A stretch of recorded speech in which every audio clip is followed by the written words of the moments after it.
Hello and welcome! Are you an English learner who gets a little nervous when you hear things like hang on, figure out, or get by? These are called phrasal verbs, and they can seem really tricky.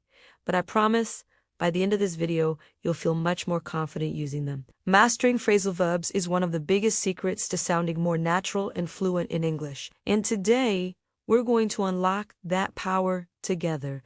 ILL give you essential tips and strategies specifically designed for B1 learners to help you not just understand phrasal verbs, but to start using them in your own conversations. So, if you're ready to take your English to the next level, stick around. First, let's break down what a phrasal verb actually is. It's simply a verb combined with another word, usually a preposition or an adverb, like give up or look for.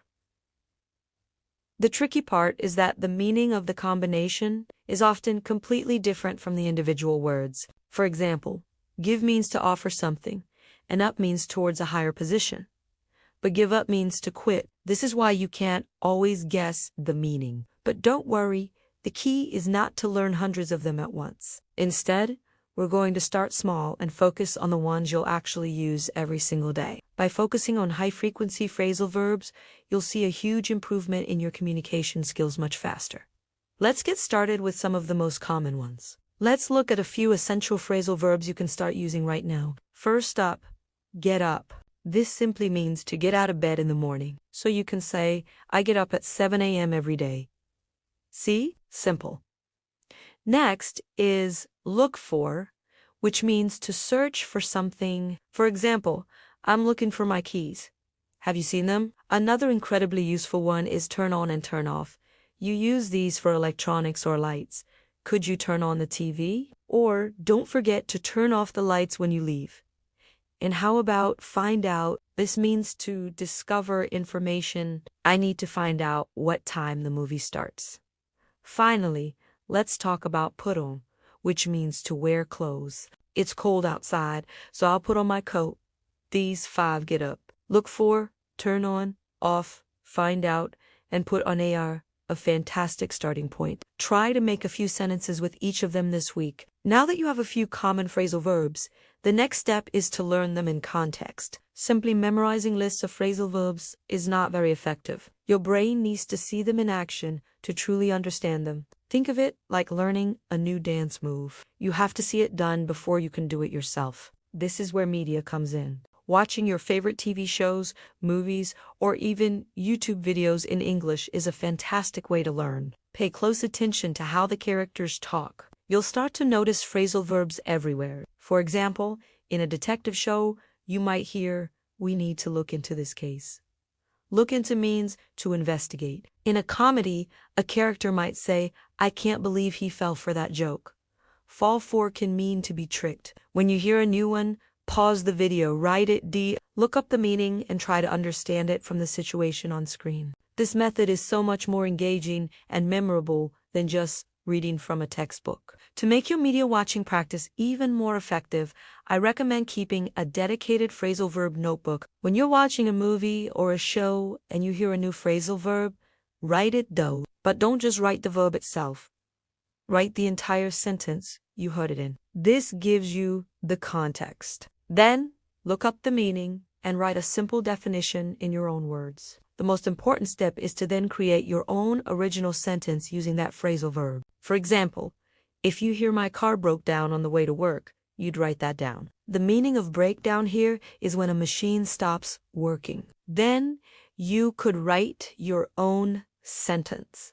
Like, I hope my old laptop doesn't break down before my exams. This process of hearing, writing, defining, and creating actively moves the phrasal verb from your passive vocabulary words you understand to your active vocabulary words you can actually use. Let's talk about why phrasal verbs are so crucial for fluency. In everyday, informal English, native speakers use phrasal verbs constantly. It's the natural way we communicate. For example, a native speaker is much more likely to say, I need to figure out this problem, than I need to solve this problem. They'd say, let's hang out this weekend, instead of let's spend time together this weekend.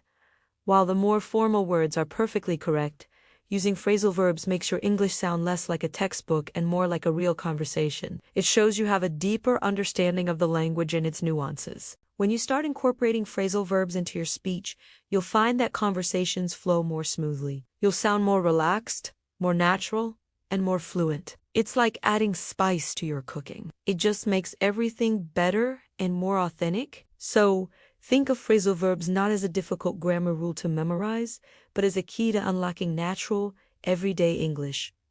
So, how do you find more phrasal verbs to learn? One of the best strategies is to group them. You can group them by the main verb, like get. For example, get up, get on, get off, get along with. This helps you see the patterns and how the little preposition changes the meaning. You might notice that get on and get off are often used for public transport, like buses and trains. I get on the bus at 8 a.m. and get off near my office. Another way to group them is by topic. For example, you could create a list of phrasal verbs related to work, like take on a new project, call off a meeting, or deal with a difficult client. Or you could have a list for travel, like check in at the hotel, set off on a journey, and get back home. Organizing phrasal verbs in this way makes them easier to remember because you associate them with specific situations. It's much more manageable than trying to learn a random list. All right, you've started learning some common phrasal verbs. You're spotting them in movies, and you're organizing them in your notebook. What's next? The most important step of all, practice. All the knowledge in the world won't help if you don't actually use it. You need to start speaking. I know this can be the scariest part, but it's where the real learning happens. You need to engage with native speakers or other advanced English learners. This could be through a language exchange partner online, a conversation club in your city, or even just interacting in the comments section of English language videos. The goal is to put yourself in a situation where you have to use the language. When you're talking, try to consciously use one or two of the new phrasal verbs you've learned that week. Don't worry about making mistakes. It's completely normal. When you practice with a native speaker, don't be afraid to ask for help. If you're not sure how to use a phrasal verb, just ask. You could say something like, I just learned the phrasal verb run into. Could I use it like this? I ran into my old teacher at the supermarket.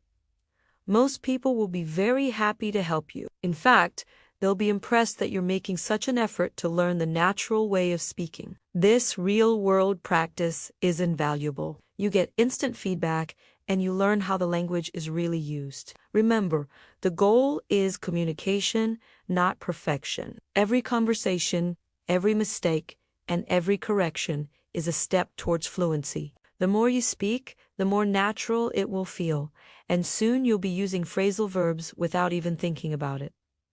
They will become a natural part of your English. Let's do a quick recap of our essential tips. First, start small. Focus on the most common phrasal verbs that you can use in your daily life. Second, learn in context. Watch movies and TV shows to see how they're used naturally. Don't forget to keep a notebook to write down new phrasal verbs, their meanings, and your own sentences. Third, organize them, group them by verb or by topic to make them easier to remember. And finally, the most crucial step, practice, practice, practice. Find opportunities to speak with native speakers and don't be afraid to make mistakes. That's how you truly learn and grow. Mastering phrasal verbs is a journey, not a race. Be patient with yourself, celebrate your progress, and have fun with it. You're building a skill that will completely transform your English communication. Thank you so much for watching today. I hope these tips have helped you feel more confident about tackling phrasal verbs. Remember, every little step you take makes a big difference. If you found this video helpful, please give it a thumbs up and consider subscribing for more English learning content. I'd love to hear from you in the comments below. Try writing a sentence using one of the phrasal verbs we talked about today. Keep practicing, and I'll see you in the next video. Bye for now.